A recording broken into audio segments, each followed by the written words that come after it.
გადასასვლელი ხიდით ხშირად სარგებლობთ? კი, მთელი ცხოვრება აქ დავყიო. ანუ აქ ცხოვრობთ და ხშირად გიწევთ, ხო? კვირაში 2-ჯერ 3-ჯერ. დამაკავშირებელი რა თქმა უნდა ბაზრობასთან, საბაჭრო ობიექტებთან.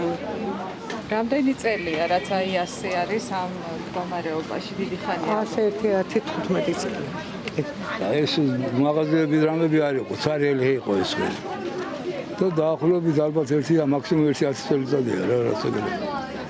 მე ესე მახსოვს. რა უნდა ვიფიქრე? არაფერს. კარგია.